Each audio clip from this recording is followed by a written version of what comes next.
Populārais britu žurnāls Top Gear par pagājušā gada labāko luksusa automobīli atzinis jauno Range Rover. Stop! Bet kā tad paliek ar klasiskajiem limuzīniem? BMW 7. sērija, S-klases Mercedes, Bentley's galu galā.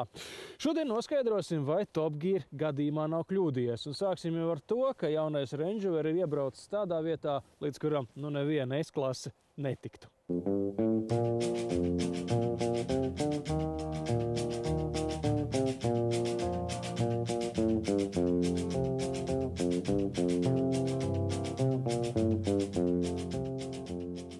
Land Rover ekskluzīvajam modelim jau ir 42 gadi, un ar gadiem tas kļūst tikai varenāks un ievērojamāks. Lai gan Range Rover gammā tagad ir 3 modeļi, no kuriem skaitliski populārākais drīz vien izrādīsies kompaktais Evoque, lielais Range Rover, kā braucoša muiža, ir un paliek vērtība pati par sevi. Kas jūsuprāt ir tā izšķirošā pazīme, kas nodala īstas, tādas kārtīgas luksusa automašīnas no vienkārši dārgām automašīnām? Jaudīgs motors, ādas sēdekļi, varbūt dažādi televizori. Varbūt. Manuprāt, svarīgākais ir tas, ka durvis pievelkās. Smieklīgi mazliet, bet kad tiksiet līdz tādam auto, dziedāsiet citu dziesmu. Un tad vēl, protams, cena. Par metālisko krāsojumu vien jāpiemaksā 1900 eiro. Salīdzinot ar paša Range Rover cenu, kura tagad sākas no 99 000 eiro, tas gan vairs nešķiet tik daudz. Par tādas automašīnas cenu var nopirkt dzīvokli, taču taisnību sakot, arī britu apvidnieks iekārtots kā māja. Par Range Rover salonu, kas faktiski ir kabinets uz riteņiem, varētu stāstīt daudz un dikti. Tā vien izskatās, ka Range Rover tā kā ņēmis arī mēbeļniekus, lai salons izskatītos elegantāks. Paskatieties vien, cik smuki aizvarās šis vāciņš. Protams, dārga automašīna. Pats galvenais, ka sēdpozīcija ir tāda, kā pienāks Range Roveram, ļoti augsta un ar lielisku pārredzamību uz visām pusēm. Attiecībā pret automašīnas izmēriem priekšēji jumta balstis, ap citu, ir visai šauri, pat Touaregam tie ir 2 reizes platāki. Un vēl viena lieta, Range Rover pats saka, ka ir 2 reizes samazinājis pogu un dažādu taustiņu skaitu salonā, lai vadība būtu vienkāršāka.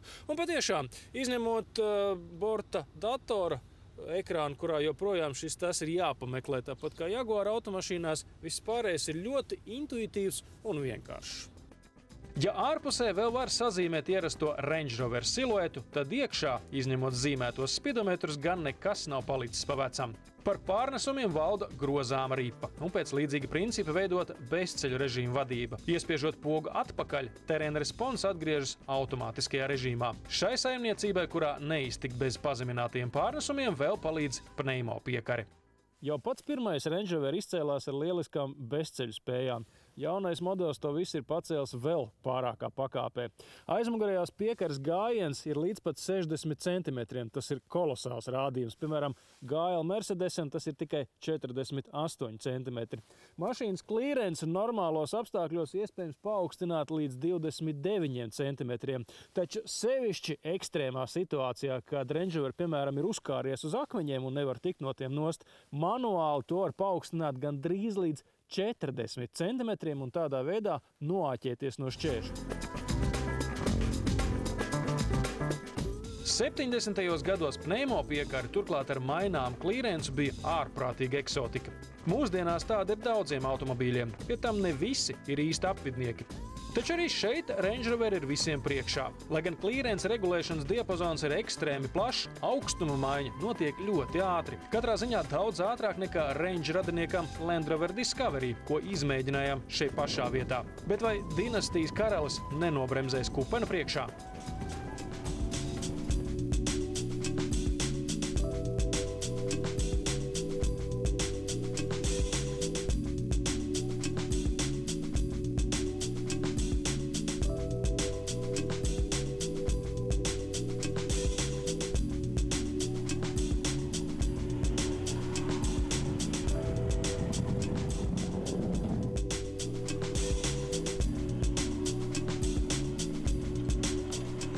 Ziniet, kas visvairāk sajūsmina šajā auto? Nē, ne jau jauda vai skaistais salons. Tā ir vienaldzība. Ar kādu Range Rover izturas pret jebkuru šķērsli. Ar zemāku un vājāku auto jūs vēl padomātu, vai braukt tai kupenā, vai tomēr nē. Ar Range Rover jūs vienkārši braucat, kur gribat. Pilnīgi noteikti savu lomu te spēlē radikāli samazināts svars. Ja iepriekšējās paudzes Range Rover no alumīnija bija izgatavoti tikai daži virsbūves paneļi un, piemēram, motora pārseks, tad jaunais Range Rovers ir pilnībā izgatavots no vieglā aviācijas metāla. Par to ir viegli pārliecināties, ielūkojoties motora telpā un apskatot amortizatoru atbalstu vietas. Tās ir alumīnija leja un gluži tāpat kā Jaguar XJ. No alumīnija izgatavots arī viss pakaļējais tilts un lielākā daļa priekšējās piekaras.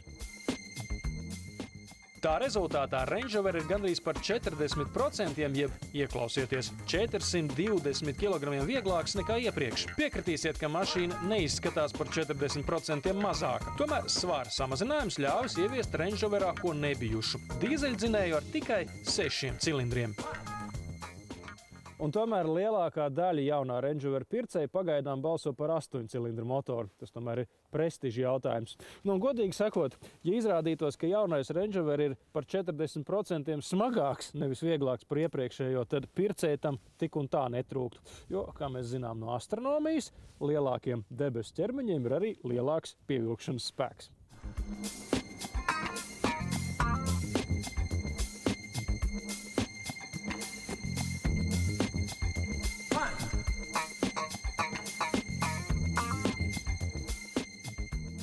Lielajiem dzinējiem ir tīri dinamiska priekšrocība, jo tikai tādam Range Rover uzstādīta virsbūves stabilizēšanas sistēma. Tā neļauj kutera izmēra apvidniekam sasvērties līkumos. Gāzējot ar 5-litrīgu benzīna kompresoru motoru, tas var izrādīties ļoti svarīgi. Vēl viens iegūms no vieglās virsbūves, izņemot dinamiku, ir pamatīgiem izmēriem netipisks kustīgums un manevrēt spēja. Starp citu, vecie Range visumā bija gana eksotisks konstrukcijas, un šo to neparastu var uziet arī jaunajā izlaidumā.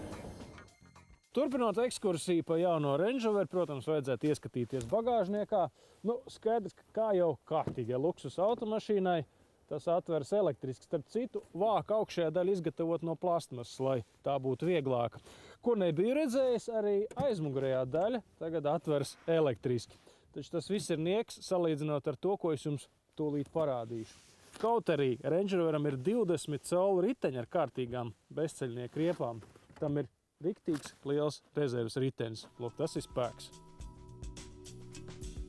Gigantisku izmēru rezerves ritenis saknē apcert jau kādas iespējas, ka Range varētu būt 7-vietīgs, bet to noteikti novērtētu vienā no lielākajiem bagātības simbolu tirgiem Amerikā.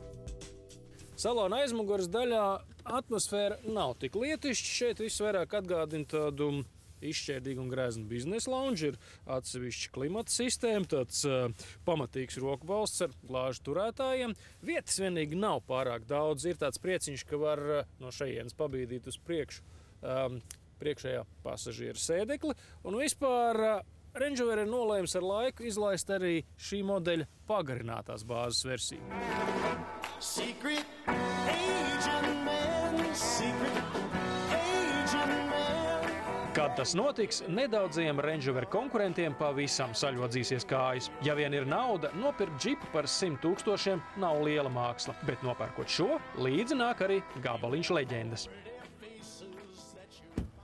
Jaunais Range Rover balansē uz tādas trauslas robežas starp racionālu saprātu un absolūti neracionālu izšķērdību. Tomēr neviļus izraisa cieņu un respektu. Galvenokārtais uzticības tradīcijām. Galu galā tas joprojām ir ļoti komfortabls un grezns automobīls ar izcilām bezceļnieku spējām. To, piemēram, brāslis, ko tas spēj pārvarēt, ir 90 cm. Tas ir kaut kur līdz šejienei, manuprāt. Un laikam jau taisnība ir pašiem Land Rover polittehnologiem, kur saka, ka viņu uzticamākie klienti vienmēr ir teikuši, nemainiet neko, vienkārši uztaisiet to labāku.